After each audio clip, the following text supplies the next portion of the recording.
राम राम जी। आज चर्चा का विषय ये रखते हैं कि जो हमारे बालक हैं, हमारे जो बच्चे हैं, वो ज्ञानमान बुद्धिमान कैसे हों। पहले तो एक चीज़ बिल्कुल स्पष्ट समझ लीजिए कि ज्ञानवान होना एक अलग बात है और स्कूली शिक्षा में पास हो जाना एक अलग बात है। बहुत से बच्चे जो स्कूली शिक्षा में पास हो जाते हैं लेकिन वो ज्ञानवान बुद्धिमान नहीं होते। ज्ञान का अर्थ है समझ उत्पन्न होना, समझ। जितने भी मैकेनिक हैं ना, वो आमतौर पे पढ़े लिखे नहीं होते लेकिन उनके पास समझ होती है कि हमें कौन सा नट बोल्ट कहाँ कसना है। जितने भी खेती करने वाले लोग हैं, उनके पास अपने विषय से संबंधित बहुत अच्छा ज्ञान होता है। वो आसमान में देख के बता देते हैं कि आज पानी बरसेगा या नहीं बरसेगा। दुनिया में हजारों तरह की विद्याएं हैं और करोड़ों मनुष्य हैं, सबके पास अपना अपना ज्ञान है, अपनी अपनी विद्याएं हैं। तो हमारा बालक ज्ञानवान कैसे हो, इस विषय पर चर्चा करना है। सबसे पहली बात तो यह कि हमें दूसरे की अच्छी ऊर्जा ग्रहण करनी है। पॉइंट नंबर एक, जो दूसरे लोग ज्ञानवान बुद्धिमान हैं, उसकी जो अच्छी ऊर्जा है वो हमें ग्रहण करना है, हमें अपने बालक को ग्रहण करानी है। तो वो कैसे ग्रहण होगी?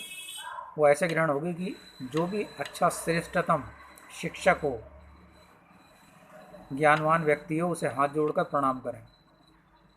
आपका जो बालक है वो दूर से हाथ जोड़कर प्रणाम करें, और यदि कोई बूढ़ा ब्राह्मण मिल जाए, उसके पैर छू के और आशीर्वाद ले। और पैर तब तक छूता रहे, उसको छुए रहे पैरों को, जब तक वो ब्राह्मण, बूढ़ा ब्राह्मण आशीर्वाद ना दे रहे। तो पहला काम है ज्ञानवान बुद्धिमान व्यक्ति से आशीर्वाद लेना। पॉइंट नंबर दो, हर एक व्यक्ति को, अपने से हर एक व्यक्ति को प्रणाम करो, जो भी आपसे बड़ा हो उसे।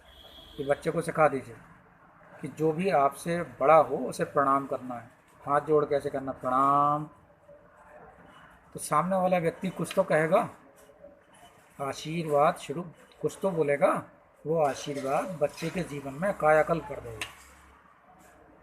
पॉइंट नंबर तीन, सरस्वती जी को रोजाना याद करना है। सरस्वती जी का मंत्र है एंग, एक बीज मंत्र है एंग। ओम ऐं सरस्वते नमः, ओम ऐं सरस्वते नमः, ओम ऐं सरस्वते नमः। ये रोजाना बोलना है। सरस्वती जी को रोजाना याद करना है।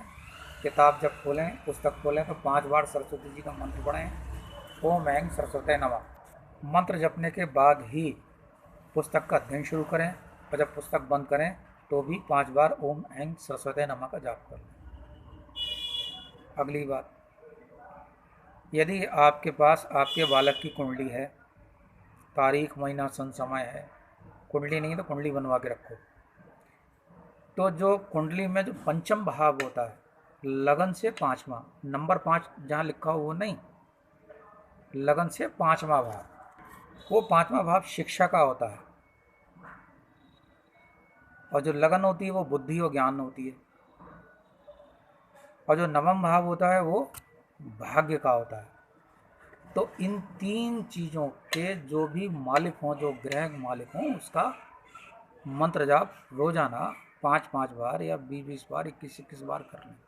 कुल 3 मंत्र बोलने हैं। जो लगन है उसका मंत्र, जो पंचम भाव है उसका मंत्र, और जो भाग्येश है उसका मंत्र। भाग्य अच्छा होगा तो सब कुछ अच्छा हो जाएगा, ज्ञान अच्छा हो जाएगा पंचम भाव, तो भी बुद्धि अच्छी हो जाएगी। और बुद्धि जो है वो लगन है। तो लग्नेश, पंचमेश और भाग्येश, इन तीनों के जो मंत्र हैं वो किसी भी ब्राह्मण को दिखा लीजिए। और यदि आप मुझे दिखाएंगे तो मेरा पारिश्रमिक देंगे, मेरा पारिश्रमिक देके आप मुझसे दिखवा सकते हैं। तो ये 3 मंत्र रोजाना पढ़वाइए। यदि संभव हो, यदि आपके पास हो, तो गंगा जल नित्य पिएं। गंगा स्नान करने जाएं, वहाँ से गंगा जल 5 लीटर भर लाएं, 15 दिन तक रखा रहने दें। 15 दिन रखने के बाद में वो निथर जाएगा। निथर का मतलब मिट्टी नीचे बैठ जाएगी, ऊपर प्योर जल हो जाएगा, शुद्ध जल हो जाएगा। उस शुद्ध जल को 1 कप रोजाना पी। ऐसा करने से जो खराब ऊर्जा है वो हटेगी, अच्छी ऊर्जा बढ़ेगी। तो ये साधारण से बिल्कुल छोटे से उपाय हो गए बच्चे में ज्ञान अर्जन करने के लिए।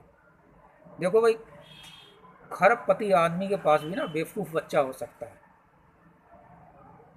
खरब खरबपति, रुपया खरबों रुपया है, लेकिन उसे अकल ही नहीं है कि आम पेड़ पे उगता है या ज़मीन के नीचे उगता है, या जो गेहूं है उसका पौधा कैसा होता है, गेहूं में और धान में अंतर क्या होता है। वैसे तो आजकल 90% बच्चों को गेहूं में और धान के पौधे में अंतर नहीं पता चलेगा। तो ये ज्ञान की बात हुई ना। तो ज़रूरी नहीं है कि करोड़पति व्यक्ति भी ज्ञानवान व्यक्ति हो, वो भी मूर्खता वाली बातें कर सकता है। तो आपको अपने बच्चे को ज्ञानवान बनाना है और ज्ञान से धन कमाना है। ज्ञान भी धन है। अगर आपका बच्चा ज्ञानवान होगा तो आप समझ लीजिए कि आप एक प्रकार के धनवान व्यक्ति ही हैं। और यदि समय हो तो अपने सनातन धर्म से संबंधित भी उसको ज्ञान दीजिए। जैसे उसको बताइए कि हिंदी वर्णमाला में स्कंद पुराण के अनुसार पहला अक्षर ओमकार है, ओम है। तो ओम का भी जाप करना है। ओम।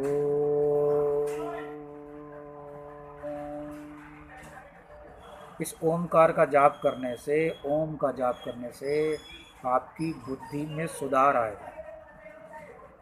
इसमें कोई धन खर्च थोड़ी हो रहा है। महीने में कोई एक व्रत करना सिखाओ उसे शुरू से ही। इससे पाचन क्रिया बढ़िया रहेगी, बुद्धि अच्छी रहेगी और धर्म के प्रति संस्कार भी है। ठीक है। हरिओम। मैं पंडित राकेश पांडे, बरेली, उत्तर प्रदेश, भारतवर्ष, जम्बू द्वीप। फ़ोन नंबर है 9837235505। फ़ोन नंबर एक बार दोबारा सुन लें, 9837235505। हरिओम।